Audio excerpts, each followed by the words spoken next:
খাওয়াটা খুব জম্পেশ হলো। এই বাজারেও অনাদিবাবু গলদা চিংড়ি জোগাড় করেছিলেন। নীল আর তাতন দুজনে পাল্লা দিয়ে চিংড়ির মালাইকারি আর মুরগির ঠ্যাং সাফ করে চলল। আমি পেটরোগা মানুষ, আমার অত পোষায় না। খাওয়া দাওয়া শেষ করে উঠতে প্রায় 3টে বেজে গেল। ইচ্ছে ছিল খাওয়ার পর সারা বাড়িটা ভালো করে একটু ঘুরে দেখব, কিন্তু খেয়ে উঠে অনাদিবাবু ঠেকুর তুলতে তুলতে বললেন, ব্যানার্জি সাহেব, ভর পেট খাওয়ার পর আমি আবার আধ ঘন্টার মতো না শুলে পেরে উঠি না। নীলও অত্যন্ত কম কথায় আমারও তাই বলে আমাদের জন্য নির্দিষ্ট ঘরে চলে এলো। মূল বাড়ি থেকে একটু দক্ষিণে এগিয়ে গিয়ে অতিথিদের জন্য নির্দিষ্ট একটা 2 কামরার গেস্ট হাউস ছিল। ছোট বাংলো টাইপের, অ্যাটাচ বাথ, একতলা বাড়ি বলা যায়। প্রথমটা অনাদিবাবু একটু ইতস্তত করেছিলেন। যতই হোক, তারই বিশেষ প্রয়োজনে আমরা এখানে এসেছি, কিন্তু গেস্ট হাউসটা দেখে নীলের খুব পছন্দ হয়ে যায়। অনাদিবাবুর আপত্তি সত্ত্বেও ও এটাই বেছে নিয়েছে। তাতনও জেঠুর কাছে থাকতে চায়নি। আসবাবপত্রের তেমন বাহুল্য নেই। নেয়ারের 2খানা খাট, বিজলি বাতি আর ফ্যানের ব্যবস্থাও আছে। জানলাগুলো বেশ বড়সড়। ছেলা বাঁশ আর দরমা দিয়ে পাল্লা তৈরি করা হয়েছে, দরকার মতো সেট করে নেওয়া যায়। খান কয়েক বেতের চেয়ার, বেতের সেন্টার টেবিলে একটা ইজি চেয়ার। ঘরের দক্ষিণ দিকে জানলা তুলে দিলে আম জাম কাঁঠালের ঘন জঙ্গল। উত্তরের জানলা দিয়ে অনাদিবাবুর বাড়িটা আগা 5তলা দেখা যায়। জানি না, হয়তো সেই জন্যেই নীল অত আগ্রহ করে গেস্ট হাউস পছন্দ করেছে। ইজি চেয়ারে গা এলিয়ে দিতে দিতে নীল বলল, শম্ভুর হাত ভালো, বেড়ে রাঁধে। এরকম রান্নার লোক পেলে কলকাতায় অনেক গেরস্তই মাথায় করে রাখবে। তা তো বটেই, বলা ছাড়া এই কথার কোনো লাগসই কিছু আমাদের কাছে ছিল না। আমি একটা নেয়ারের খাটে গিয়ে গা এলিয়ে দিলাম। তাতনোর ঝোড়া থেকে হেমেন রায় রচনাবলীর ফার্স্ট পার্টটা খুলে বসল। এখানে এসেই অনাদিবাবুর বইয়ের আলমারি থেকে সেটিকেও হস্তগত করেছে। ভরপেট খাওয়ার পর আপনা থেকেই একটা আলসেমি আসে, আর শুলে তো কথাই নেই। 2 চোখের পাতা আপনা থেকেই বুজে আসে। ঘুমিয়ে পড়েছিলাম। হঠাৎ তাতনের ঠেলা ঠেলিতে ঘুমটা ভেঙে গেল। জয় কাকু, তোমার চা রেডি। চোখ খুলতেই জানলা দিয়ে দক্ষিণের বাগানটা চোখে পড়ল। হেমন্তের শেষ বিকেল, গাছেদের গায়ে অন্ধকারের ছায়া ফেলেছে। পাখিরা কিচিরমিচির করতে করতে যে যার ঘরে ফিরে আসছে।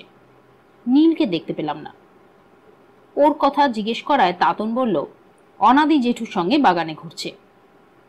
চাটা শেষ করে আমি আর তাতন বেরিয়ে পড়লাম। আপাতত কোথায় যাবার নেই। মল্লিক ভবনটাও ভালো করে দেখা হয়নি। দুজনে পূব দিকের বাগান ভেঙে এগিয়ে চললাম।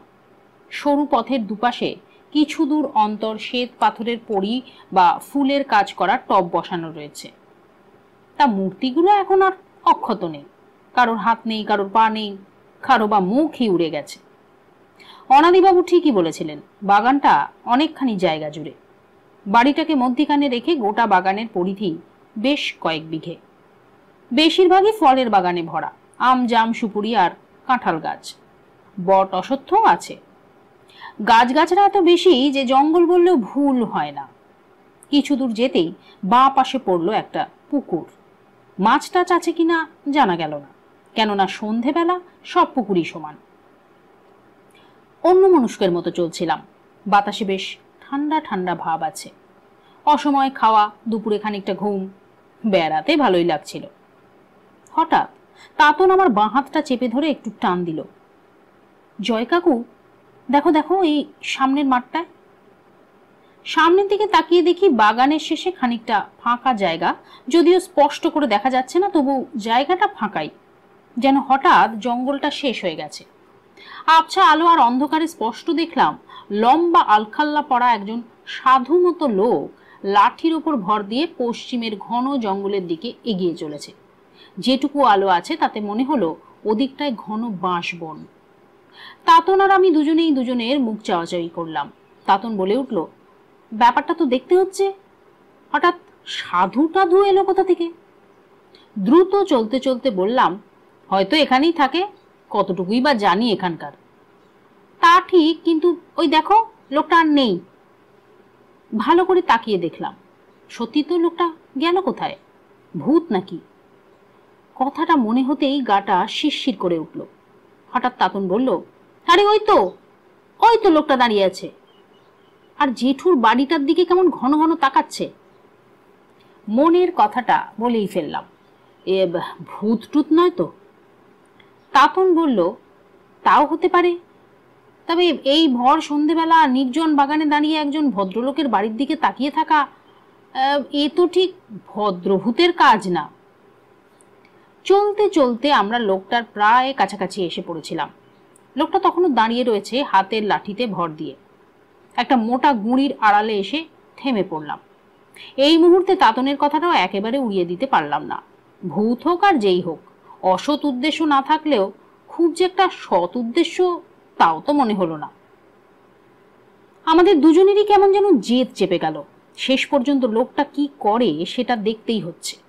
হঠাৎ দুজনেই যুগপৎ বিস্ময়ে দেখলাম ঝোলার মধ্যে থেকে কি একটা বার করলো, তারপর সেটাকে চোখে লাগিয়ে একভাবে দাঁড়িয়ে রইল। ফিসফিস করে তাতন বলল, জয় কাকু, এ ভূত আবার বাইনাকুলারও ব্যবহার করে, দেখেই আমার সন্দেহ হয়েছিল। এতক্ষণে সন্দেহ আমারও হয়েছে। মতলবহীন লোক ওইভাবে বাইনাকুলার লাগিয়ে ঠায় দাঁড়িয়ে থাকে না। কি চায়? শেষ বিকেলের যেটুকু আলো অবশিষ্ট ছিল সেটুকুও চলে গেল। কালো মিশমিশে প্যান্থারের মতো সন্ধেটা ঝপাত করে নেমে এলো। তার ফলে লোকটাকে একটা আবছা কালো দাঁড়ি ছাড়া আর কিছুই মনে হচ্ছিল না। ঠিক সেই সময় এমন একটা ঘটনা ঘটলো যার জন্য আমি বা তাতন কেউই প্রস্তুত ছিলাম না। অন্ধকারের মধ্যে আমাদের দুজোড়া চোখকে যত দূর সম্ভব সজাগ রেখে যখন আমরা লোকটাকে দৃষ্টির মধ্যে ধরে রাখতে ব্যস্ত, হঠাৎ জলার ধারে পেতনির কান্নার মতো একটা রহস্যময় আর তীক্ষ্ণ আওয়াজ ভেসে এলো ওপাশের গভীর জঙ্গল থেকে। মাত্র কয়েক সেকেন্ড। লোকটা তখনও দাঁড়িয়ে। তারপর হঠাৎ ধূপধাপ শব্দে কয়েকটা মাটির চাপড়া এসে আমাদের আশেপাশে পড়তে শুরু করলো। ঘটনাটা রীতিমতো আকস্মিক এবং ভুতুড়ে, বিশেষ করে আমার কাছে। পালাবো কিনা ভাবছি, ঠিক তখনই উহ শব্দ করে তাতন মাথা চেপে বসে পড়ল। একটা ঢেলা এসে লেগেছে ওর মাথায়। তাড়াতাড়ি করে ওকে তুলে ধরতে যেতেই, ওই পালাচ্ছে বলেই নিমেষের মধ্যে তাতন মাথা নিচু করে সোজা সামনের অন্ধকার জঙ্গলে ঢুকে পড়ল। অবস্থা নিঃসন্দেহে জটিল। ঢিল ছোঁড়াটা ক্ষণিক থেমেছে বটে, কিন্তু এই অন্ধকার, এবড়ো খেবড়ো মেঠো আর জংলা বাগান, সাপ টাপ থাকাও বিচিত্র না, এর মধ্যে তাতন তার অদৃশ্য আততায়ীর পেছনে ধাওয়া করেছে। আমার হাতে এমনকি একটা টর্চ পর্যন্ত নেই, তাতনেরও না। এই অবস্থায় কি করব বুঝতে পারলাম না, কিন্তু তাতনকে যে করেই হোক ফেরানো দরকার। আর কিছু না ভেবেই আমি তাতনকে লক্ষ্য করে জঙ্গলের মধ্যে ঢুকে পড়লাম। কিছুই চিনি না, কোন দিকে যাচ্ছি তাও জানি না। মিনিট ৩-৪ ছুটেছি বোধহয়। এর মধ্যে বার কয়েক হোঁচট খেয়েছি। এলোপাথারি বেরিয়ে থাকা গাছের ফ্যাকড়ায় জামা ছিঁড়েছে, গাও ছড়েছে। হঠাৎ খেয়াল হলো সামনে তাতন নেই, তার বদলে ভাঙা এবং পুরনো নোনা ধরা দেওয়াল, অর্থাৎ মল্লিক ভবনের সীমানা শেষ। কিন্তু তাতন গেল কোথায়?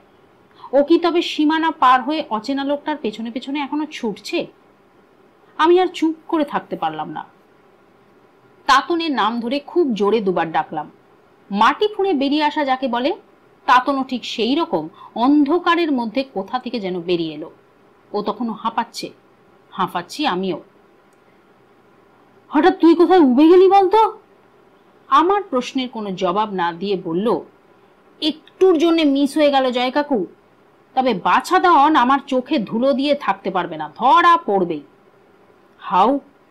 এসা একখানা ইট তাক করে মেরেছি, যেখানে লাগবে সেইখানটা হয় ফুলে যাবে নয়তো ফেটে যাবে। পালিয়ে যাবে কোথায়? কিন্তু সে গেল কোথায়? ওই যে দেখছো সামনে মন্দিরটা, ছুটতে ছুটতে ওই ভাঙা মন্দিরটার মধ্যে ঢুকে পড়লো। ব্যাস, তারপরেই হাওয়া। সভয়ে জিজ্ঞেস করলাম, হ্যাঁ রে, তুইও মন্দিরের মধ্যে ঢুকেছিলি নাকি? মন্দির কোথায়? পুরো একটা ইটের ঘর, দুদিকেই খোলা, কিছু আগাছায় ভর্তি। গুরুজন সুলভ ভঙ্গিতে আমি ওকে ছোট্ট ধমক দিয়ে বললাম, খালি হাতে কেউ ওরকম পোড়ো মন্দিরে ঢোকে? জয় কাকু, তুমি কি ভুলে গেলে আমি ক্যারাটে শিখেছি? তা হোক, লুকিয়ে থেকে আচমকা তোর মাথায় একটা ডান্ডা কষালে কি হতো? খুব তাচ্ছিল্যের ভঙ্গিতেও বলল, দ্বিতীয় মারটা কিন্তু ওকেই খেতে হতো, আর সেটা হতো মোক্ষম। আচ্ছা ঠিক আছে ঠিক আছে, বেশি বাহাদুরি ভালো না, এখন চ। মন্দিরটা একবার দেখে গেলে হতো না? না। যা ভেবেছিলাম ঠিক তাই। তাতনের কপালের বাঁদিকে একটা সুপুরির মতো ডাই হয়ে ফুলে উঠেছে, ছড়ে গেছে। মার্কিউরোক্রোম পেইন্ট করতে করতে নীল বলল, তাহলে একটা অ্যাডভেঞ্চার করে এলি বল। কোথায় আর হলো? তাতন হাসতে হাসতে বলল, জয় কাকু যা ভীতু, বললাম চলো একবার মন্দিরটা দেখে আসি। অমনি বলল বেশি বাহাদুরি ভাল লাগে না। আচ্ছা তুমি বলো, মন্দিরটা একবার দেখলে হলো না? আমার দেহের ছড়ে যাওয়া জায়গাগুলোয় লাল তুলো বোলাতে বোলাতে নীল বলল, না গিয়ে কোনো ক্ষতিও হয়নি, কিছুই পেতিস না। তাছাড়া আমি বললাম, তোর অদৃশ্য আততাই কি অতক্ষণ তোর জন্য ওখানে বসে বসে মশার কামড় খাবে? হঠাৎ অনাদিবাবু হন্তদন্ত হয়ে ছুটে এলেন। কি কাণ্ড দেখো দেখি, এই জন্যেই আমি ছেলে ছোকরাদের এইসব ব্যাপারে রাখতে চাইনি। কিছু একটা উল্টোপাল্টা হয়ে গেলে তোর বাবার কাছে আমি কি মুখ দেখাতে পারতাম? তুমি কিচ্ছু ভেবো না জেঠু, কাল সকালেই ঠিক হয়ে যাবে। না বাবা না, তুই কাল সকালেই বাড়ি চলে যা। ওই ব্যানার্জি সাহেব যা পারে করুক, তোর আর এর মধ্যে মাথা গলাতে হবে না। না জেঠু, এটা তোমার ঠিক কথা হলো না। এই লাগাটা তো জয় কাকুরও হতে পারতো। তুমি কি তাহলে জয় কাকুকে বাড়ি ফিরে যেতে বলতে? অনাদিবাবু বোধ হয় একটু রাগলেন। তুমি আর জয় কাকু নিশ্চয়ই এক নও, হ্যাঁ? হি ইজ অ্যান অ্যাডাল্ট, নিজের কিছু ভালো মন্দ বোঝার ক্ষমতা তার আছে। তাছাড়া তোমার কিছু বিপদ আপদ হলে আদিত্যের কাছে আমি তো একেবারে মুখ দেখাতে পারবো না। তাতন কিছু না বলে মুখ নিচু করে রইল। বড়দের মুখের ওপর কথা বলার অভ্যেস ওর নেই। অবস্থা পাল্টাতে চাইল নীল। আচ্ছা অনাদিবাবু, তাতনের মাথায় চোট লেগেছে এই খবরটা আপনি পেলেন কোথা থেকে? ওই যে মানে আমার বাড়িতে যে বউটা কাজ করে, কি যেন নাম, হ্যাঁ ওই সুন্দরীর মা, ওই তো বলল। শুনেই আমি হন্তদন্ত হয়ে আসছি। সুন্দরীর মা জানলো কেমন করে? রে এখানে মশাই বাতাসের আগে খবর ছোটে। সত্যি তো আর খবর বাতাসের সঙ্গে ছোটে না, খবর ছোটে মানুষের মুখ থেকে, মানুষের কানে। সে যাই হোক। আচ্ছা বাগানের শেষে ওই মন্দিরটা কি আপনাদের? ওটা নিয়ে একটু ডিসপিউট আছে। পাড়ার কেউ বলে মন্দিরটা নাকি মল্লিকদেরই সম্পত্তি, কিন্তু দলিলে তার কোনো উদ্ধৃতি নেই। তার মানে ওটা মল্লিকদের সম্পত্তি নয়, আমারও তাই মনে হয়। মন্দিরের ব্যাপারে নীল আর কিছু জিজ্ঞেস করলো না। সামান্য দু একটা মামুলি কথাবার্তার পর অনাদিবাবু চলে গেলেন। ওর আন্নিকে সময় হয়ে গেছে। যাবার সময় বলে গেলেন শম্ভুকে দিয়ে চা পাঠিয়ে দিচ্ছেন। অনাদিবাবু চলে যেতেই তাতন জিজ্ঞেস করলো, সাধুর ব্যাপারটা তুমি জেঠুকে জিজ্ঞেস করলে না কেন নীল কাকু? আর একটু দেখি, উনি হয়তো কিছু নাও জানতে পারেন। আমি জিজ্ঞেস করলাম, লোকটা বাইনাকুলার দিয়ে কি দেখছিল বলে তোর মনে হয়? নীল উত্তর দেওয়ার আগেই তাতন বলল, তার আগে যে জানা দরকার লোকটা কে। সেটা ঠিক, তবে তোরা স্পষ্ট দেখেছিস যে ওর হাতে বাইনাকুলার ছিল? তাতন বলল, অস্পষ্ট অন্ধকারে তাই তো মনে হলো, ঝোলা থেকে বার করেই চোখের সামনে রাখলো। যদি তাই হয় তাহলে বুঝতে হবে লোকটা আসলে সাধু নয়, ওটা ওর ছদ্মবেশ। হ্যাঁ নীল কাকু, আমারও তাই মনে হয়। আসল সাধুর কাছে বাইনাকুলার থাকতে পারে না। আমার মনে হয় লোকটাকে খুঁজে পেতে দেরি হবে না। নীল কিছু বলল না, কেবল ঘাটটা একটু নাড়ল। কিন্তু আমি জিজ্ঞেস করলাম, মাটির ঢেলাগুলো কি আমাদেরই লক্ষ্য করে ছোঁড়া হয়েছিল? নিশ্চয়ই। তুমি তাদের পাকা ধানে মই দেবে আর তোমাকে তারা পুজো করবে। আচ্ছা তাতন, দেখি তোর বুদ্ধিটা কেমন এগোচ্ছে। আজ সকাল থেকে এ পর্যন্ত সমস্ত ঘটনাগুলো দিয়ে তুই কিরকম ভাবে কেসটা সাজাতে পারিস দেখি। তাতন মাথায় চোট লাগার জন্য ইজি চেয়ারে শুয়েছিল। পাকা গোয়েন্দাদের মতো ভুরু কুঁচকে ঠোঁটের ওপর তর্জনীটা রেখে বার কয়েক টোকা দিয়ে ধীরে ধীরে বলতে শুরু করলো। বেশ বলছি, তবে ভুল হলে শুধরে দিও। একটা ভুতুড়ে ব্যাপার শুনে আমরা এখানে আসতে চাইলাম। আমাদের আসার কারণটা একমাত্র জেঠু ছাড়া আর কেউ জানতো না, এমনকি জেঠিমাও না। এরই মধ্যে এসে গেল ছড়ায় হুমকি। হাউ, এটা কেমন করে সম্ভব? ভূত অন্তর্যামী এটা শোনা। যদিও আমি ওসব ভূত টুত বিশ্বাস করি না, তবু ধরলাম ভূতেই কাজটা করেছে। কিন্তু ভূত কি লিখতে পারে? যদি লিখতে পারে তাহলে নিশ্চয়ই সে বাঙালি ভূত। কিন্তু এইসব গাঁজাখুরি কথা ছেড়ে দিলে যা থাকছে তা হলো ভূতের পেছনে একটা গভীর চক্রান্ত বা রহস্য লুকোনো আছে, এবং সেটা কোনো একজনের কাজ না, আর সেটা এই পলাশ মায়ার বাইরেও ছড়িয়ে রয়েছে। অর্থাৎ রহস্য যাই থাক না কেন, এটা মোটামুটি একটা দলের চেন ওয়ার্কে ঘটে চলেছে। এম আই রং নীল কাকু? নীল বলল, কথার মাঝখানে আমি কোনো কমেন্টস করতে চাই না, তুই বলে যা তোর ধারণা অনুযায়ী। বেশ, তাহলে শোনো, কলকাতায় কোনো ভূত না, মানুষই আমাদের সাবধান করেছিল, এবং সেই লোকটার সঙ্গে যে লোকটা বাইনাকুলার দিয়ে দেখছিল এবং যে আমাদের ঢিল মেরে তাড়াতে চেয়েছিল, এদের সবার মধ্যে একটা লিঙ্ক বা যোগাযোগ আছে। আর সেই লোকগুলো মোটেও চায় না আমরা কিছু উটকো লোক এসে এ বাড়িতে উঠি, কেননা আমাদের আশায় তাদের কোনো কাজে ব্যাঘাত ঘটছে। ঠিক আছে? নীল বলল, তোর বলা শেষ হয়ে গেছে? মোটামুটি। তুই যতটা বললি সবটাই ঠিক আছে, একটু বাকি। সেটা হলো সাধুর তোদের সামনে হাজির হওয়া আর ঢিল মারার ব্যাপারটাও আমার মনে হয় সাজানো। সবটাই তোদের মিসগাইড করার একটা চাল। কি রকম? দিনের আলো কমে এলেও তখনও পরিপূর্ণ অন্ধকার হয়ে যায়নি। এমন সময় তোরা দেখবি একজন সাধু বাগানের ওপর দিয়ে হেঁটে যাচ্ছে। আসলে তোদের দৃষ্টি আকর্ষণ করবার জন্যেই হয়তো লোকটা ওইভাবে যাচ্ছিল, এবং তোদের দেখিয়েই সে খানিকক্ষণ বাড়ির দিকে তাকিয়ে রইল, বাইনাকুলার বার করলো এবং একাগ্র মনোযোগ দিয়ে দেখতে শুরু করলো। এখন বলতো, অপরাধী কখনো কাউকে দেখিয়ে কি কিছু করে? করে না। যদি করে তাহলে বুঝতে হবে সেটা সে দেখিয়েই করতে চায়। বুঝলাম, কিন্তু ঢিল ছোঁড়াটা? নীল একটু হাসলো, তারপর বলল, ওটাই তো আসল উদ্দেশ্য। লোকটা নেহাতি আনাড়ি, ধরা পড়ে গেল। নইলে আধা আলো আধা অন্ধকারের জঙ্গলে মাটি ফুঁড়ে উঠে এলো এক সাধু। একবার ভেলকিও দেখালো। ফাঁকা জঙ্গলের মধ্যে ভর সন্ধেবেলা কোথা থেকে যেন দুমদাম ঢিল পড়া শুরু হয়ে গেল। এ ভূতের কাজ না হয়ে যায়ই না। সামনে ব্রহ্মদত্তি আর পেছনে ভূত। একটু উইক নার্ভের লোক হলে অজ্ঞান হয়ে যেত, আর পরদিনই তল্পি তল্পা গুটিয়ে পালাতো। নীল বোধহয় আরো কিছু বলতে যাচ্ছিল, বাইরে পায়ের আওয়াজ পেয়ে থেমে গেল। ট্রেতে করে 3 কাপ চা আর বিস্কুট নিয়ে ঘরে ঢুকলো শম্ভু। চাটা নিঃশব্দে রেখে লোকটা চলে যাচ্ছিল। নীল ওকে ডাকলো, তোমার নাম শম্ভু? লোকটা ঘুরে দাঁড়ালো। এতক্ষণে ওকে ভালো করে দেখবার সুযোগ পেলাম। চেহারাটা ঠিক টিপিক্যাল গাইয়া চাকরের মতো।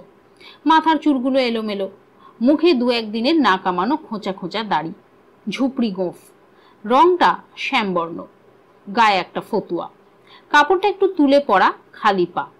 বয়স মনে হলো 30-35-এর কাছে। নীলের প্রশ্নে লোকটা ঘুরে দাঁড়িয়েছিল, আগেই বলেছি। খানিকটা ঢুলু ঢুলু চোখে আমাদের 3 জনের দিকে তাকিয়ে জড়ানো আর ফ্যাঁসফ্যাঁসে গলায় বলল, আগে হ্যাঁ। এ বাড়িতে কতদিন আছো? প্রায় বছর খানেক। কি কাজ করো? এই রান্না বান্না এইসব আর কি। তা আগে কোথায় থাকতে? হাতিমারা। জায়গাটা এখান থেকে কত দূর? কাছেই। নিজের বাড়ি? কোথায় পাবো? জমি জায়গা কিছু নেই? না। তাহলে থাকতে কোথায়? রামহরি বাবু ওর বাড়ির বাগানের কোণে একটা ঘর ছেড়ে দিয়েছিলেন, সেখানেই থাকতাম। রামহরি বাবুকে? এখানেই থাকেন। পরিবার কোথায়? কার? তোমার? নেই।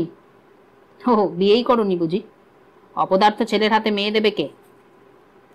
আচ্ছা, এই বাড়িতে ভূতের উপদ্রব হয় তা তুমি জানো? জানি। তোমার ভয় করে না? ভূতে আমার কি করবে?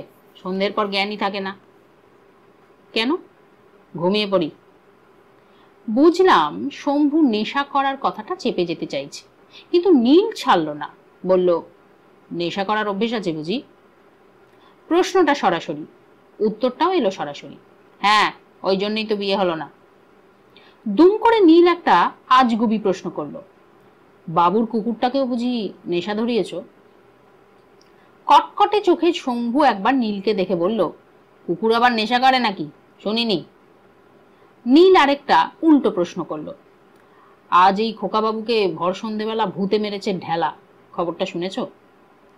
আগের মতো নির্বিকার চিত্তে শম্ভু বলল, শুনিনি, তবে হতে পারে, তেনারা তো আশেপাশেই ঘোরাফেরা করেন। তুমি ভূতে বিশ্বাস করো?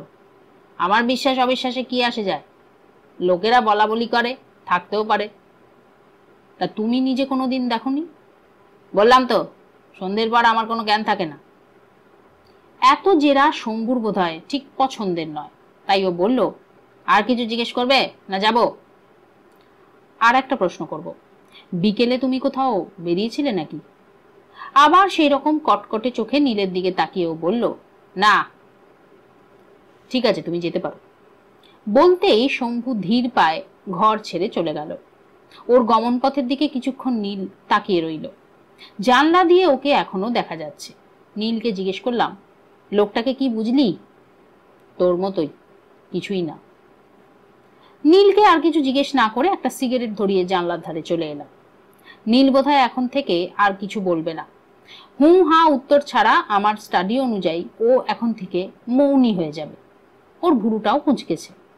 শিকারী বেড়ালের মতো রহস্য নামক মাছটির সন্ধান পেয়ে গেছে, অর্থাৎ মাথার কাজ শুরু।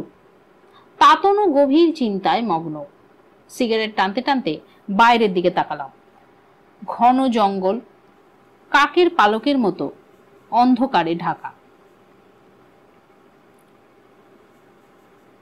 ভোর হয়ে গিয়েছিল, পাড়াগাঁয়ের ভোর। হাজার পাখির কিচির মিচিরে ঘুমটা ভেঙে গেল।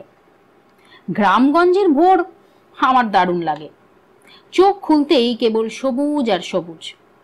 শহরে থেকে এত সবুজ সহসা চোখে পড়ে না। শুনেছি সবুজ রংটা চোখ আর মনের পক্ষে খুব স্বাস্থ্যকর। বিছানা ছেড়ে উঠতেও ইচ্ছে করছিল না। ভোরের মিষ্টি হাওয়া আর সবুজ প্রকৃতির বুনো সোঁদা সোঁদা গন্ধে একটা নেশা আছে। গায়ের পাতলা চাদরটা ভালো করে জড়িয়ে নিয়ে যখন আলসেমিটাকে প্রশ্রয় দিচ্ছি, নীলের গলা পেলাম, আর পাশ ফিরিস না, ওঠ, বেরোতে হবে। মুখ ফিরিয়ে দেখি নীল তৈরি হয়ে বসে আছে, প্যান্ট পাঞ্জাবি আর কালার্ড ছোট চাদর। হালকা শীতে বেড়ানোর মুডে থাকলে ও সাধারণত এই ধরনের ড্রেস করে। হাই তুলতে তুলতে জিজ্ঞেস করলাম, কোথায় যাবি সাত সকালে? একটু প্রাতঃভ্রমণ করে আসি। তাতন কই? সামনের জানলা দিয়ে তাকা, দেখতে পাবি। নীলের পেছনের জানলা দিয়ে দেখি স্কিপিং রোপ নিয়ে ও সমানে স্কিপিং করে চলেছে। তাড়াতাড়ি উঠে তৈরি হয়ে বেরিয়ে পড়লাম। গতকালের সেই পূর্ব দিক ধরেই তিনজনে হাঁটতে শুরু করলাম। সন্ধ্যের আধা অন্ধকারে যে বাগান কাল ছিল রহস্যময়, আজ এই সকালের আলোয় তা সম্পূর্ণ পরিষ্কার আর মালিন্যহীন। কাল যে কিছু ঘটেছিল আজ তা বোঝাই যায় না। যে জায়গায় সেই ঢিলগুলো পড়েছিল সেখানে গিয়ে নীল দাঁড়িয়ে পড়ল।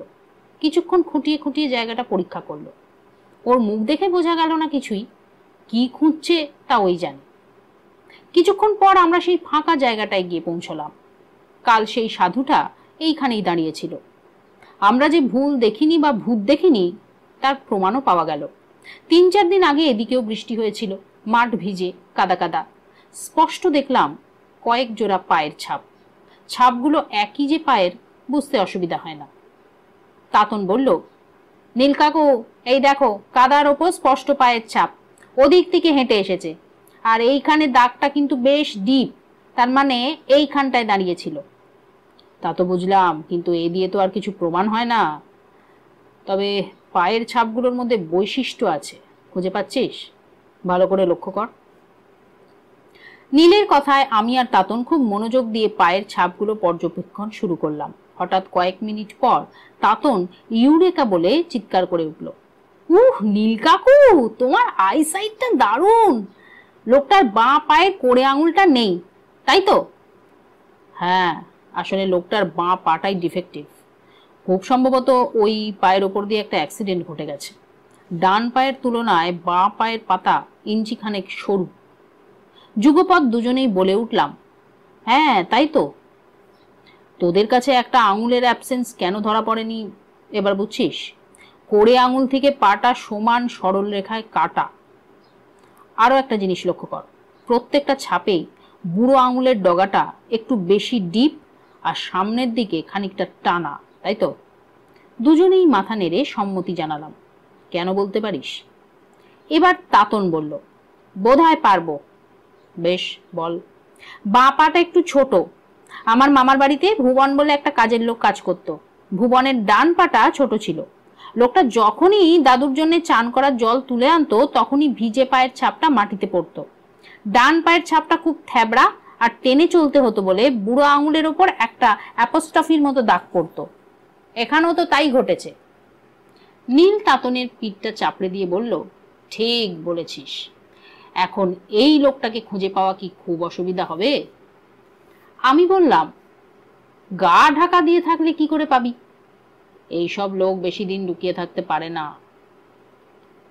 আমাকেও একটা লোককে খুঁজে বার করতে হবে। গম্ভীর হয়ে তাতন বলল, কাল যাকে ইট মেরেছিলি? ওটাকে আমি ধরবই। বোধহয় পারবি না। হয় মাথায় নয়তো পায়ে একটা ব্যান্ডেজ। ওরকম এক গন্ডা লোক পাবি এই এলাকাতে। চোট বেশি লাগলে তোর চোখেরাতে কদিন বাড়িতে বসে থাকবে, তারপর চোখ সেরে গেলে হেসে খেলে আবার বেরিয়ে পড়বে। যাকে চল ওদিকের মন্দিরটা দেখে আসি। মন্দিরটা একেবারে আদ্যিকালের, কবেকার কে জানে। ছোট ছোট ইট, নোনা ধরা দেওয়াল অর্ধেক ধসে গেছে, বটের আগাছায় ভর্তি। এককালে দরজা টরজা ছিল, এখন দরজা বলে কিছু নেই। কেবল উই ধরা ভিজে ফ্রেমটা ঝরঝরে হয়ে আটকে আছে। নীলই প্রথমে ঢুকে গেল, পেছনে আমরা। ভেতরের দৈন্যদশা আরো বেশি। মাথার ওপর গম্বুজটা ফেটে চৌচির, কিছু বটের ঝুড়ি নিচের দিকে ঝুলছে। বর্ষার জল জমে পুরো শ্যাওলা জমেছে। অনেক কালের পুরনো শিবের বিগ্রহ পাতা রয়েছে ঠিক মধ্যিখানে। বিগ্রহের পাশ দিয়ে আগাছা জন্মেছে। মন্দিরে তেমন আর কিছু দেখার ছিল না। একটু আধটু চোখ বুলিয়ে নিয়ে নীল মন্দিরের পেছন দিকে, যেদিকে একটা মানুষ মাথা অল্প ঝুঁকিয়ে বেরিয়ে যাওয়ার মতো ফোকর রয়েছে, সেদিকে এগিয়ে গেল। মাথা নিচু করে আমরা তিনজনেই বেরিয়ে গিয়ে পড়লাম মন্দিরের পেছনের বাঁশবনে। বাঁশবনটা ঘন হলেও চলতে অসুবিধা হয় না। বাহ, দারুণ বলেই তাতন বাঁশবনে ঢুকে পাই পাই করে ছুট লাগালো। প্রকৃতিকে হাতের কাছে পেয়ে ওর আনন্দটা একটু বেশি। ছোট ছেলে তো, চিরকাল শহরে বড় হয়েছে। ন্যাচারালি পল্লী গ্রামের উদার প্রান্তর আর শান্ত গাছগাছালির পরিবেশ ওকে অনেকটা বাঁধন ছেঁড়া ঘোড়ার মতো করে তুলেছিল। ছুটতে ছুটতে তাতন অনেকটা এগিয়ে গিয়েছিল। আমরা যখন ওর কাছে গিয়ে পৌঁছলাম, দেখি একটা কঞ্চি প্রায় ছিঁড়ে এনেছে পাকিয়ে পাকিয়ে। খানিকক্ষণ চেষ্টার পর ও কঞ্চিটা ছিঁড়ে আনলো। বনটা লম্বা চওড়ায় অনেকখানি। আরো প্রায় মিনিট 10 হাঁটবার পর আমরা গঙ্গার ধারে গিয়ে পড়লাম। গঙ্গা বয়ে গেছে 1/2 মাইল তফাতে। বন এবং গঙ্গার মধ্যে ফাঁকা পোড়ো মাঠটা বোধহয় শ্মশান। অনেকটা দূরে একটা বট গাছের নিচে গোটা 2 কুকুরকে লাফালাফি করতে দেখলাম। রোদ ক্রমশ চড়তে শুরু করেছে। ঘড়ির দিকে তাকিয়ে দেখি কাঁটা প্রায় 8-এর ঘরে। নীল আমাদের দুজনকে ছাওয়ায় দাঁড়াতে বলে শ্মশানটা আড়াআড়ি ভাবে পার হয়ে বট গাছটা পর্যন্ত চলে গেল। শ্মশানে ওর কি দরকার পড়লো কে জানে। মিনিট 2 বট গাছের নিচে ঘোরাঘুরি করে ফিরে এলো। আমি আর না বলে থাকতে পারলাম না। চল নীল, এবার ফেরা যাক, খিদেটা খুব চনমন করছে। হ্যাঁ চ। গোটা 4 সেদ্ধ ডিম আর হাফ পাউন্ড রুটি না ওড়ালে এ খিদে নামবে না। বলেই নীল হনহন করে হাঁটা শুরু করে দিল। গরম অমলেটে খপ করে একটা বিরাট কামড় দিয়েই বুঝলাম কাজটা ঠিক বিবেচকের মতো হয়নি। একে গরম, তাই কাঁচা লঙ্কা পড়েছিল। না পারছিলাম ফেলে দিতে, না পারছিলাম চিবোতে। মুখ হাঁ করে যখন বাইরের বাতাস নিয়ে ভেতরের গরমটাকে সইয়ে আনছিলাম, নীল হঠাৎ বলল, আবার সমন। তাতন, যা তো কাগজটা খুলে নিয়ে আয় কলা গাছের গা থেকে। আমি আর তাতন জানলা দিয়ে বাইরে তাকিয়ে দেখি সামনের কলাবনের বাগানে একটা গাছের গায়ে চৌকো ছোট কাগজ লটকানো রয়েছে। তাতন 1 সেকেন্ডও দেরি করলো না। কাগজটা একটা ছুঁচলো কাঠি দিয়ে কলা গাছের গায়ে গাঁথা ছিল। তাতন ফিরে আসতেই নীল বলল, ছড়া তো? হ্যাঁ ছড়া। কি বলছে? ইঁদুরগুলো মরছে ঘুরে, পাচ্ছে না যে কিছু, বোকা তাঁতি বুঝছে না কো, মরণটা আছে পিছু। বাহ, চমৎকার। লোকটা তো রসিক ছড়াদার, ছড়ায় ছড়ায় সমন ছুঁড়ছে।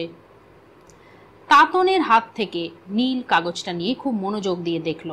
কাগজের গন্ধটা শুকতে শুকতে বলল, তার মানে পরিমলবাবু এখানে এসে পৌঁছে গেছেন। জিজ্ঞেস করলাম, পরিমলবাবুটা আবার কে? যে লোকটা হাওড়া স্টেশনে তোর পকেটে বাসের টিকিট গুঁজে দিয়েছিল।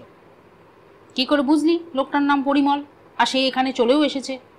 তার দলের অন্য লোকও হতে পারত। এক্ষেত্রে হয়নি।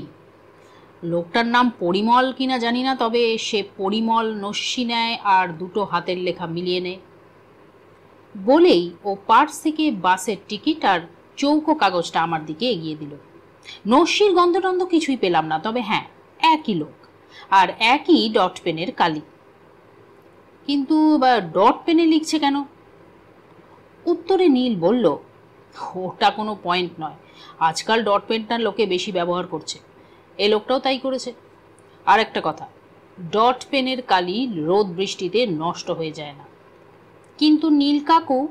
হ্যাঁ বল। আমি তো আগাগোড়া ব্যাপারটা কিছুই বুঝছি না। আমরা এসেছি একটা ভূতের বাড়ি দেখতে। সত্যি ভূত বলে কিছু আছে কিনা এটাই আমাদের জানার কৌতূহল, তাই না? বলে যা।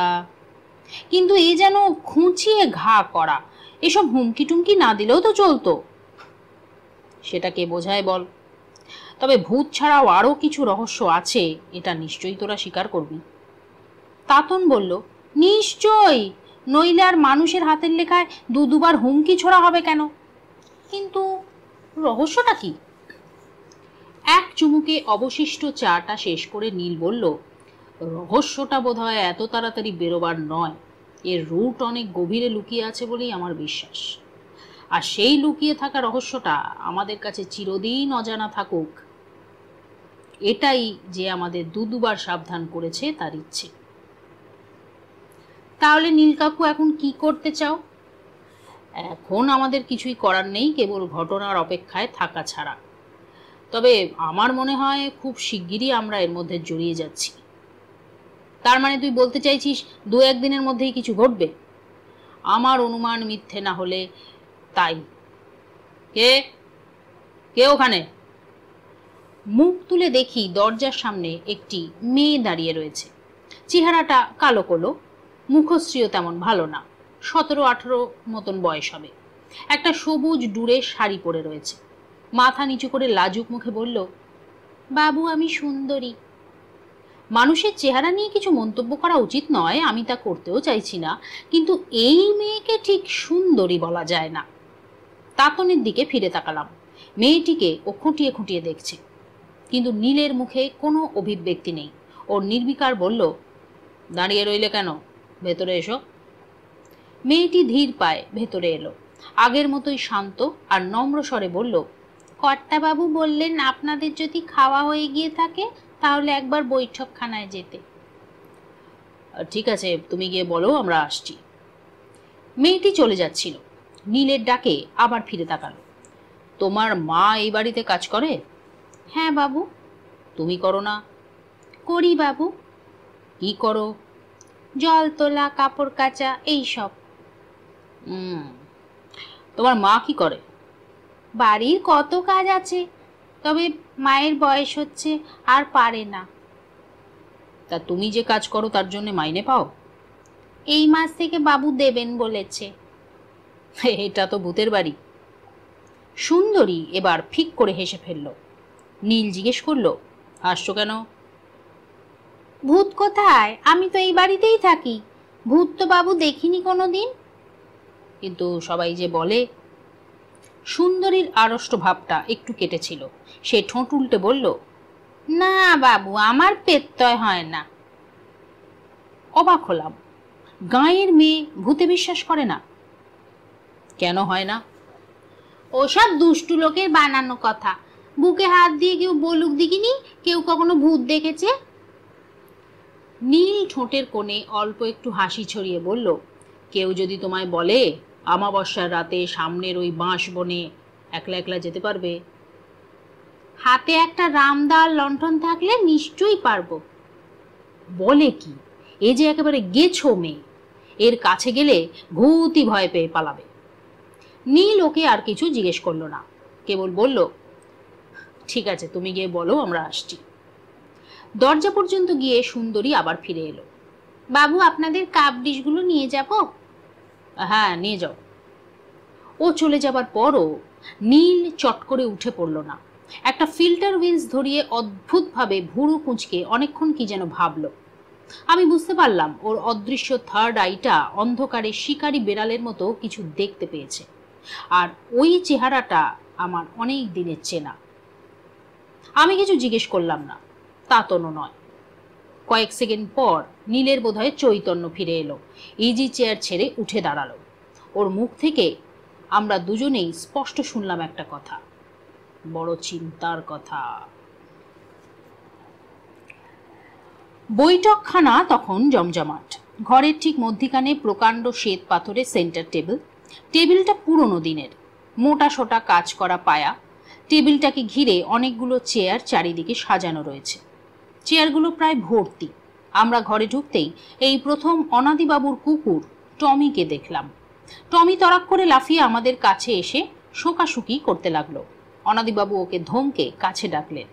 টমি একবার অনাদিবাবুর কাছে গিয়ে দুটো পাক খেয়ে ধপাস করে শুয়ে চোখ বুজে ফেলল। অনাদিবাবু এরপর এক এক করে আমাদের সঙ্গে ওদের পরিচয় করিয়ে দিলেন। বয়স সকলেরই প্রায় অনাদিবাবুরই মতন, কেউ বা আরো বয়স্ক, সবাই স্থানীয় সজ্জন লোক। প্রথমেই যার সঙ্গে পরিচয় হলো তিনি তারিণী সেন। বয়স প্রায় 60 ছুঁই ছুঁই, রোগা পাতলা ডিগডিগে বুড়ো, ঝুলনো গোল সোনালি তারের চশমা নাকের ডগায় এসে থেমেছে। রিটায়ার কেরানি, বর্তমান পেশা হোমিওপ্যাথি। হোমিওপ্যাথি পড়া ছিল, এখন অবসর সময় টুকটাক ওই করেই কাটান।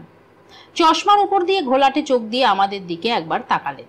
হাত দুটো সামান্য উঠেই ফের নেবে গেল, কি জানি হাতে পোড়া বিড়িটা থাকার জন্যে কিনা। তারিণী সেনের ডান দিকে সুকোমল ভট্টাচার্য, বর্ণচোরা আম। বয়সটা ঠিক বোঝা যায় না, মনে হয় 45 থেকে 50-এর মধ্যে। স্বাস্থ্যটা ভালোই, বেশ সুখী সুখী চেহারা, তেল চকচকে টাক, গোঁফদাড়ি নিখুঁত কামানো, ব্যবহারটাও বেশ মার্জিত।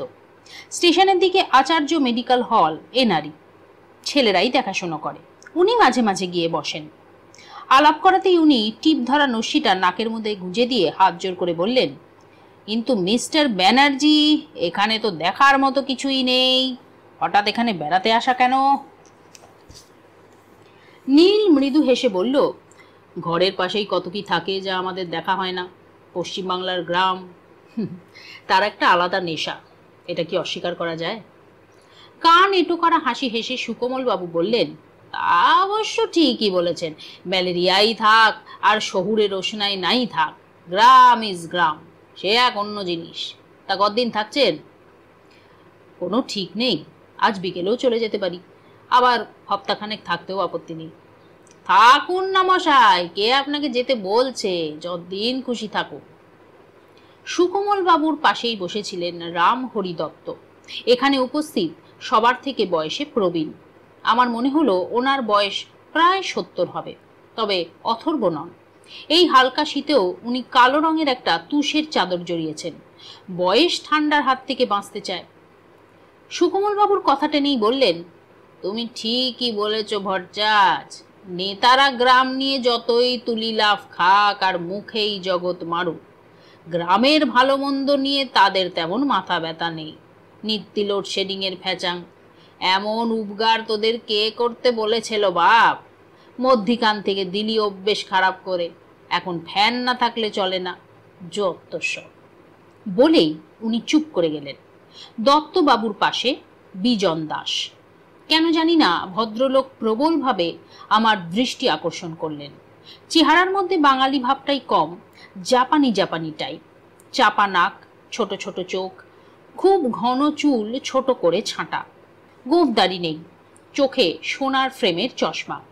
পাঞ্জাবি না পরে যদি কিমোনো পরতেন বলা মুশকিল হতো যে তিনি জাপানি নন। তার উপর গায়ের রংটা উজ্জ্বল গৌর। বয়স মনে হয় 48 থেকে 52-র মধ্যে। পরিচয়ের পালা শেষ হওয়ার পর জানা গেল উনি এখানে প্রায় বছর 10 এসেছেন। বিজনবাবুর পাশে বসেছিলেন দুজন অল্প বয়সের ভদ্রলোক, মনে হয় আমাদেরই মতন বয়স কিংবা কিছু কম। ছুটির দিন বলেই হয়তো এরা অনাদিবাবুর প্রভাতী আসরে যোগ দিয়েছেন। বিমল রায় আর তুহিন কর কলকাতায় চাকরি করেন, বিমল ব্যাংকে আর তুহিন এক সওদাগরি অফিসে। নীলের ঠিক বাঁদিকে ছিলেন তারক প্রামাণিক, রিটায়ার্ড পুলিশ অফিসার, বয়স 60-এর কাছে, কিন্তু চেহারায় তা ধরা যায় না। তার উপর বেশ হৃষ্টপুষ্ট চেহারা, রিস্ট আর ফোর আর্মস দেখলেই বোঝা যায় যে এককালে বেশ শক্তি ধরতেন গায়ে। অনেকটা অনাদিবাবুর মতন করে চুল ছাঁটা, সাদা বাংলায় যাকে বলে কদম ছাঁট। কদম ছাঁট বেশ পেকেছে। আমাদের কোনো পাত্তাই দিলেন না ভদ্রলোক। মুখ থেকে চুরুট না নামিয়ে ভুরু কুঁচকে একবার তাকালেন, তারপর হুঁ বলে ফের চোখের সামনে মেলে ধরা কাগজে মন দিলেন। সব শেষে, অর্থাৎ আমার ডান দিকে আর অনাদিবাবুর বাঁ দিকে বসেছিলেন নীলমণি পাকরাশি। বয়সটা বোঝা শক্ত, 50ও হতে পারে, আবার 60-65ও হতে পারে।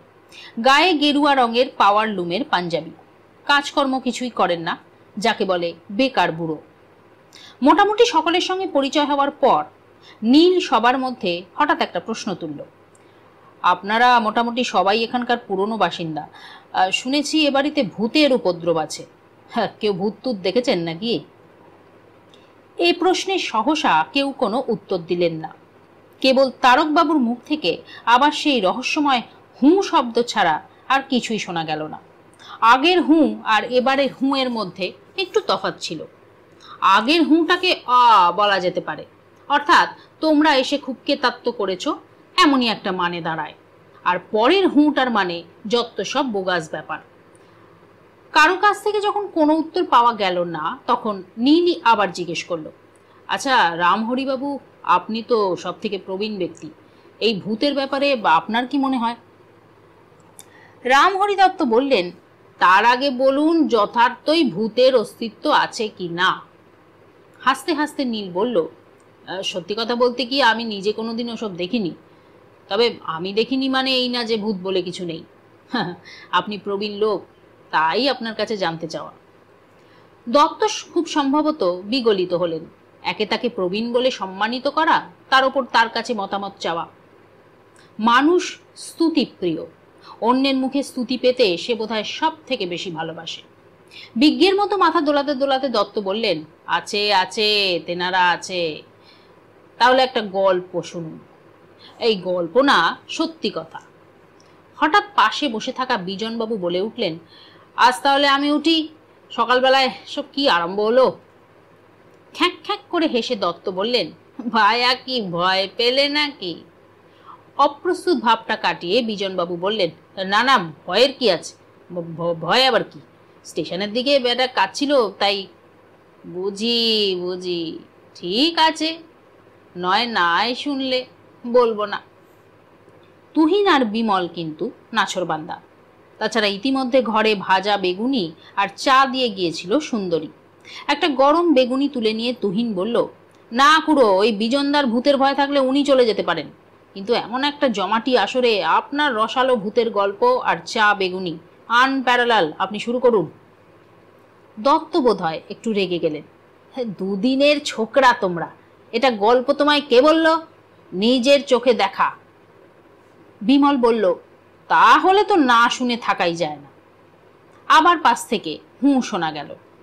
তারক প্রামাণিক মুখ থেকে চুরুট নামিয়েছেন, আপনি নিজের চোখে দেখেছেন?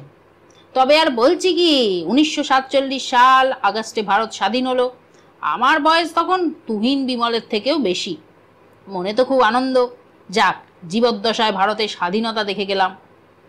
তবে এখন মনে হয় কিসের স্বাধীনতা, কার স্বাধীনতা? ছ্যা ছ্যা, খাদ্য নেই, বস্ত্র নেই, খাবার নেই, জল নেই, আলো নেই, পাখা নেই। আবার হুঁ। এই আপনার ভূতের গল্প? পরামানিক বাবু, সব কিছুরই একটা পরিবেশ সৃষ্টি করতে হয়। এ কি আপনার ওই চাষারে পুলিশি ডায়েরি লেখা নাকি?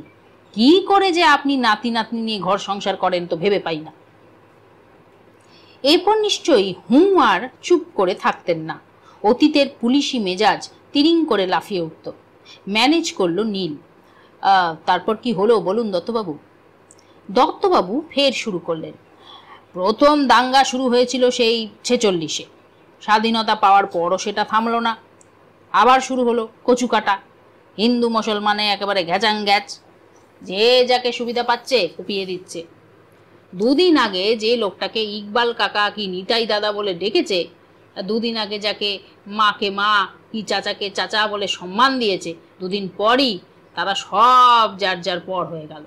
স্যাঙাতের পোড়া রক্তগঙ্গার খেলায় মাতে উঠল। একবারও বুঝলো না এ সেই হতচ্ছাড়া ইংরেজদের কেরামতি। বলে তারকবাবু খবরের কাগজটাকে সম্পূর্ণ খুলে নিয়ে নিজের মুখটাকে গার্ড করে নিলেন। দত্তবাবু কিন্তু গল্পের তোরে এর প্রতিক্রিয়া লক্ষ্য করেননি। করলে কি হতো বলা যায় না। তিনি তখনও বলে চলেছেন, তখন আমি থাকতাম ছাতিমপুরে। আজ থেকে প্রায় 33-34 বছর আগেকার কথা। কি একটা কাজে শহরে গিয়েছিলাম। ট্রেন চলার কোনো ঠিক ঠিকানা ছিল না। যে ট্রেন পৌঁছাবার কথা দুপুর 3টে, সেটা পরের দিন 3টের সময় এলেও আশ্চর্যের কিছু ছিল না। কলকাতা থেকে ট্রেনটা যখন ছাতিমপুর স্টেশনে এসে থামলো, তখন রাত প্রায় 9টা। স্টেশনটা ঘুটঘুট করছে, একটাও লোকজন নেই। সন্ধ্যের আগে যে যার সব বাড়ি ফিরে যায়। সত্যি কথা বলতে কি, তখন বাড়ির বাইরে থাকাই বিপজ্জনক। আসলে সেই সময় মানুষ মানুষকে বিশ্বাস করার কথাই ভুলে গিয়েছিল। তা প্রাণটা হাতে করে স্টেশন থেকে কাঁচা রাস্তায় নামলাম। ইচ্ছে ছিল একটা রিক্সা যদি পাওয়া যায়, কিন্তু সব ভোঁভা। একবার মনে হয়েছিল স্টেশনেই থেকে যাই। ওখানে তবু 2-1টা আর্মড পুলিশ ছিল, কিন্তু ঘরে বউ আর একরত্রী ছেলের কথা মনে পড়তেই ওই দুর্গা নাম করে হাঁটা শুরু করলাম। একে অমাবস্যার রাত। ফস করে বিজনবাবু বলে উঠলেন, আবার অমাবস্যা ঢোকালেন কেন? দবাক করে মধ্যিখানে একটা কথা না বললে চলে না। অমাবস্যার রাতকে কি ফুটফুটে জ্যোৎস্না বলতে হবে? পাঁজি খুলে দেখো গিয়ে 47 সালের 29শে অগাস্ট কোন পক্ষ চলছিল।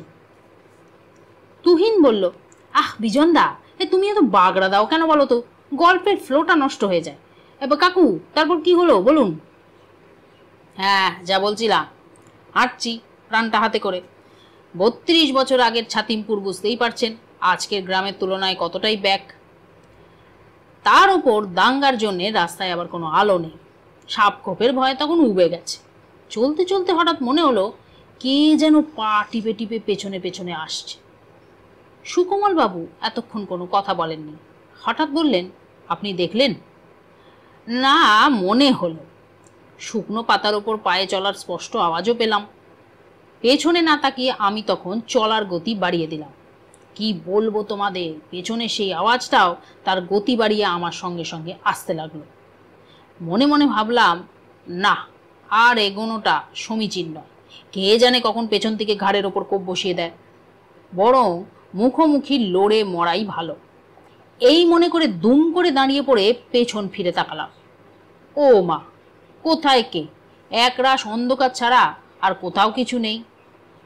তাজ্জব কি বাত, এই ভেবে আবার চলা শুরু করলাম। আবার সেই আওয়াজ। আবার দাঁড়ালাম, আওয়াজও থেমে গেল।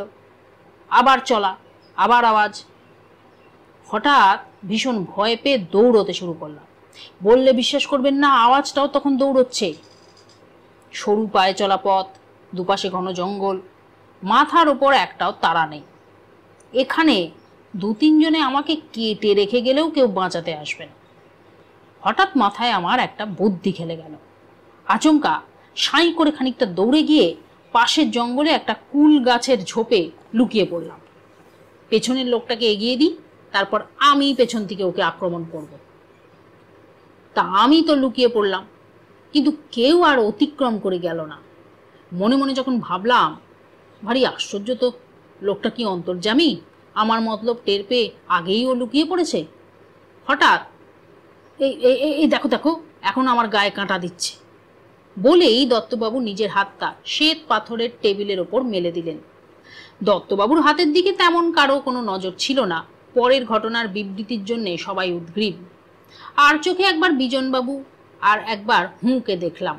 বিজনবাবু স্ট্যাচুর মতো বসে আছেন, আর হুঁ এখনো খবরের কাগজের আড়ালে। দত্তবাবু ফের শুরু করলেন, তোমাদের কি বলবো, হঠাৎ দেখলাম আমার সামনে আলকাতরার মতো জঙ্গলের মধ্যে থেকে কে যেন এগিয়ে আসছে। মনে মনে নিজেকে প্রস্তুত করে নিলাম, যে আসছে সে একজন, হাতে অস্ত্রই থাক আর যাই থাক, একজনের সঙ্গে লড়বার মতো বুকের পাটা আমার ছিল। সোজা হয়ে দাঁড়িয়ে মালকোচা বেঁধে নিলাম। লোকটা ক্রমশ আমার দিকে এগিয়ে আসছে, আর আমিও তৈরি, বেগতিক দেখলেই ওর ঘাড়ে লাফিয়ে পড়ব। লোকটা যখন একেবারে সামনে এসে দাঁড়িয়েছে, দেখলাম ওর হাতে কোনো অস্ত্র নেই। আর সেই মুহূর্তে লোকটাকে আমি চিনতে পারলাম। নাসিম, আমার ছোটবেলার বন্ধু, প্রাণের বন্ধুও বলা যেত। আশ্বস্ত হলাম, আর যাই হোক, নাসিম আমাকে খুন করতে পারে না। তবে এই রাতে এই নিস্তব্ধ নির্জন জঙ্গলে ওকে একলা আসতে দেখে একটু আশ্চর্য হয়েছিলাম।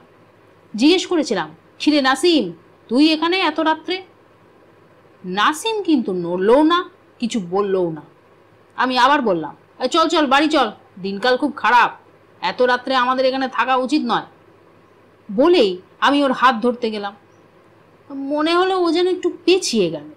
তারপর অস্পষ্ট হিসে গলায় ওকে বলতে শুনলাম, ছানু, ছানু আমার ডাক নাম, এখানে আর থাকিস না, তাড়াতাড়ি বাড়ি যা। আমি বললাম, তা তো যাবই, তুইও চল। আবার সেই হিসে গলায় এক ধরনের ফ্যাঁস ফ্যাঁসে হাসি শুনলাম।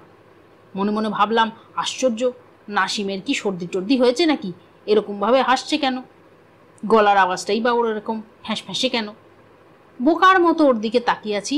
আগের মতোই অস্পষ্ট গলায় বলল, আমি তো বাড়ি চলেই গেছি, তুই আর দেরি করিস না, জায়গাটা সত্যিই খুব খারাপ।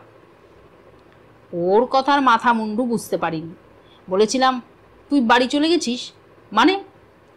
সেই অদ্ভুত ধরনের ফ্যাঁস ফ্যাঁসে গলায় নাসিম বলেছিল, আজ সকালবেলা তখন 7টা বাজে তোদের পাড়ায় সবাই মিলে আমাকে ঘিরে ধরলো, তারপর সবাই মিলে রামদা নিয়ে তেড়ে এলো। আমি বলেছিলাম আমার বিবি আছে, পোলাপান আছে, কেউ শুনল না। এই দেখ, এখনো রক্ত পড়ছে, আমাকে টুকরো টুকরো করে এই জঙ্গলে ফেলে দিয়ে গেছে। ওর কথাগুলো তখনও শেষ হয়নি, সেই অন্ধকারেই টের পেলাম সামনে নাসিম নেই, আর আমার পায়ের কাছে কার যেন একটা ঠান্ডা দেহ পড়ে আছে। এরপর কি হয়েছিল আমার মনে নেই। জ্ঞান ফিরতে দেখি আমার বউ মাথায় জলপটি দিচ্ছে। গল্প শেষ করে দত্তবাবু বললেন, এরপরও কি বলবেন ভূত নেই?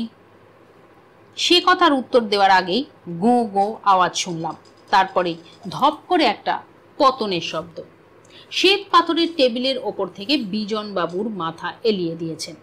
এতক্ষণে আমার পাশে বসে থাকা নীলমণি পাকরাশির মুখে কথা শোনা গেল, যা, একদিনের লোকটা শেষ হয়ে গেল। অবশ্য সে কথা সবার কানে গেল না। হই হই করে সবাই বিজন বাবুর কাছে উঠে গেছেন। সুকোমল বাবু উঠেই বিজন বাবুর নাড়ি টিপে ধরেছেন। তুহিন আর বিমল বিজন বাবুর কাছে গিয়ে জিজ্ঞেস করছে, বিজনদা, বিজনদা, কি হলো আপনার? অবশ্য কয়েক সেকেন্ড পরই বিজন বাবু আস্তে আস্তে মাথাটা তুললেন। অদ্ভুত এক ঘোর লাগা চোখে সবার দিকে তাকিয়ে থেকে ধীরে ধীরে বললেন, শরীরটা খারাপ লাগছিল তাই। ও কিছু না, আপনারা ব্যস্ত হবেন না। প্রভাতী আসর আর জমল না। তুহিন আর বিমল বিজনবাবুকে সঙ্গে নিয়ে বাড়ি পৌঁছে দিতে গেল। যদিও কিঞ্চিত অপ্রস্তুত বিজনবাবুকে আবার এসব কেন, আমি তো ঠিকই আছি, এসব বলতে শোনা গেল, তবু অনাদিবাবু ওকে একলা ছাড়তে ভরসা পেলেন না। ধীরে ধীরে ঘরটা খালি হয়ে গেল। তারিণী সেন এতক্ষণ চেয়ারে বসেই ঘুমোচ্ছিলেন। ওকে ডাকতেই, হো হো, আসো শেষ, তাহলে উঠি অনাদি, বলেই চলে গেলেন। সুকোমল আর নীলমণিও চলে গেলেন।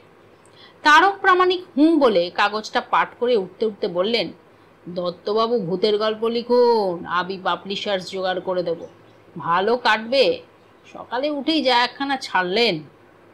দত্তবাবুর পাল্টা উত্তর না শুনেই উনি চুরুটের ধোঁয়া ছাড়তে ছাড়তে বেরিয়ে গেলেন। ঘরের মধ্যে তখন আমি, নীল, রামহরি দত্ত আর অনাদিবাবু। নীল একটা সিগারেট ধরাতে ধরাতে হঠাৎ জিজ্ঞেস করলো, দত্তবাবু, সত্যি এমন কোনো ঘটনা ঘটেছিল নাকি? একটু আগেই তারক প্রামাণিক ঠাট্টা করে গেছেন, সেই ঝালটা বোধহয় আমাদের ওপরই ঝাললেন। খ্যাঁক খ্যাঁক করে বলে উঠলেন, তবে কি ভাবলেন এতক্ষণ আপনাদের ছিলিম সাজার জন্য গাঁজা সাপ্লাই করছিলাম?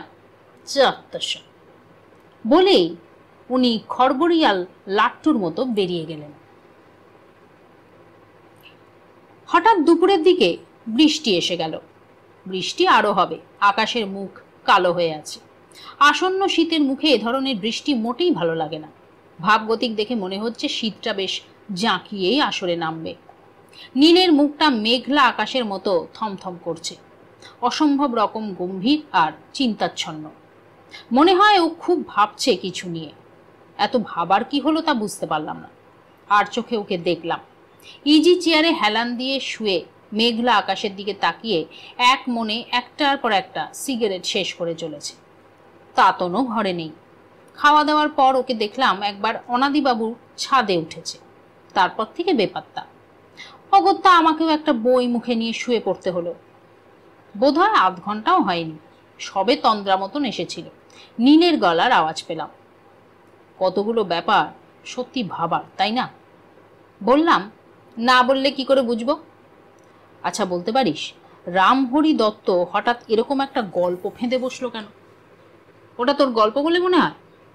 আমার মনে হওয়া না হওয়ার পরের অংশ তোর কি মনে হলো? খানিকটা সত্যি, খানিকটা হ্যালুসিনেশন, ওই দুর্বল মনের কিছুটা রিয়াকশন, এইসব মিলিয়ে একটা ওই টোটাল হচপচ। তার মানে তুইও যথেষ্ট বিশ্বাসী নোস। বেশ। কটকটে দিনের আলোয় ঘরে আরও 10 জন লোক উপস্থিত থাকা সত্ত্বেও সামান্য একটা গল্প শুনেই একটা লোক অসুস্থ হয়ে পড়ল, এটা বিশ্বাস হয়? হ্যাঁ, জগতে কত রকম লোক আছে। বিজনবাবু হয়তো খুব উইক নার্ভের লোক। চরিত্রগুলো সবই খুব রহস্যময়। একজন অত্যধিক উইক নার্ভের লোক, অথচ ভূতের গল্পের আড্ডায় বসে আবার শুনতেও চায়। তাই এটাই তো ন্যাচারাল। ভূতে যাদের সব থেকে ভয় বেশি, তারাই আঁটোসাঁটো হয়ে ভূতের গল্প শোনে। তবে আমার সব থেকে ভাবনা সুন্দরীর অসম্ভব সাহসের কথা শুনে। ওটা যদি সত্যি হয় তাহলে তো সেটা আরেকজনের মনোপ্রুত হবে না। এক্ষেত্রে কি যে নীল বকে যাচ্ছে আমার মাথায়, তার মাথা মুন্ডু ঢুকছে না। জিজ্ঞেস করলাম, তুই কার কথা বলছিস? নাটের গুরু। তিনি আবার কে? এত শিগগিরই জানতে পারলে তো হয়েই গেল। তাছাড়া তার সত্যি অপরাধটাই বা কি? অবশ্য অপরাধ করার সময় প্রায় এসে গেছে। Evil is knocking at the door. কি বলছিস তুই? বলছি, একজন প্রচণ্ড সাহসী, একজন ভীষণ রকম অবিশ্বাসী, একজন অসম্ভব ভীতু, আর একজন গল্প বানাতে উস্তাদ। এর মধ্যে কে কার উদ্দেশ্য সিদ্ধিতে ব্যাঘাত ঘটাচ্ছে বলতে পারিস? আমি পাশ ফিরে শুতে শুতে বললাম, কেস ক্লিয়ার হলে সমস্ত গল্পটা আমায় বলিস, তার আগে আমার মাথায় কিছু ঢুকবে না। তুই সত্যি একটা নেদোষ বলে নীল আবার ধ্যানে বসে গেল। বিকেলের দিকে ঘুমটা ভাঙলো সুন্দরীর ডাকাডাকিতে। সুন্দরী দাঁড়িয়ে আছে, হাতে ধুমায়িত কাপ। চোখ রোগড়ে বিছানায় উঠে বসলাম। প্রায় 4টে বাজে। বৃষ্টিটাও থেমে গেছে। ঘরে নীল বা তাতন কেউই নেই। সুন্দরী হাত থেকে কাপটা নিতে নিতে জিজ্ঞেস করলাম, বাবুরা কোথায় গেল রে? তেনারা সব ছাতে ঘুরছেন কর্তা বাবুর সঙ্গে। ও আচ্ছা, তুই এখন যা। তাড়াতাড়ি চা শেষ করে আমিও ছাদে গেলাম। নীল আর অনাদিবাবুকে দেখলাম ছাদের দক্ষিণ দিকে দাঁড়িয়ে রয়েছে। অনাদিবাবু হাত নেড়ে কি যেন বলছেন। অনাদিবাবুর কুকুর টমি এগিয়ে এসে আমাকে একটু শুঁকে টুকে ফিরে গেল। ছাদটা আর 5টা ছাদের মতোই, তবে বেশ বড় সড়ো। উল্লেখযোগ্য কিছু দেখার ছিল না, তবে একটা জিনিস আমার দৃষ্টি আকর্ষণ করলো।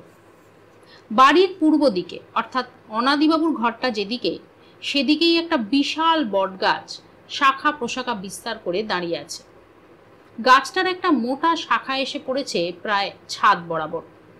একটু কেরামতি জানা থাকলে ওই মোটা ডাল বেয়ে অনায়াসে এ বাড়ির ছাদে নামা যায়। নীলকে কিছু বললাম না, তবে মনে হয় নীলের চোখে এটা নিশ্চয়ই এড়িয়ে যায়নি। কিন্তু তাতনকে কোথাও দেখলাম না। ওকে আজ প্রায় সারাদিনই দেখতে পাইনি। কিছুক্ষণ পর আমরা নিচে নেমে এলাম। ওঠার সিঁড়ি দিয়ে না, ছাদ থেকে একটা ঘুরোনো সিঁড়ি বেয়ে দোতলার বারান্দায় পৌঁছালাম। বারান্দাটা বেশ বড় সড়ো। অনাদিবাবুর ঘরের পরে সার 4খানা ঘর। ঘরগুলো সবই ভেতর থেকে চাবি দেওয়া। উনি বললেন ওনার পাশের ঘরটা খাওয়া দাওয়ার জন্য রাখা আছে, বাকি 2খানা খালিই থাকে। 2 ছেলে পলাশ মায়া এলে ওখানেই উঠবে। চওড়া বারান্দার চারিদিকে টবে বসানো নানান ফুল গাছ। জিজ্ঞেস করতে জানা গেল এসব ওর স্ত্রীর শখ। বারান্দার ঠিক মধ্যিখানে একটা বিশাল টব, মনে হয় অর্ডার দিয়ে বানানো। টবে লাল আর কালো রঙের গোল্ড ফিশ খেলা করে বেড়াচ্ছে। বারান্দা থেকে অনাদিবাবুর ঘরে ঢোকবার মুখে নীল বন্ধ দরজার মুখে একবার থমকে দাঁড়ালো।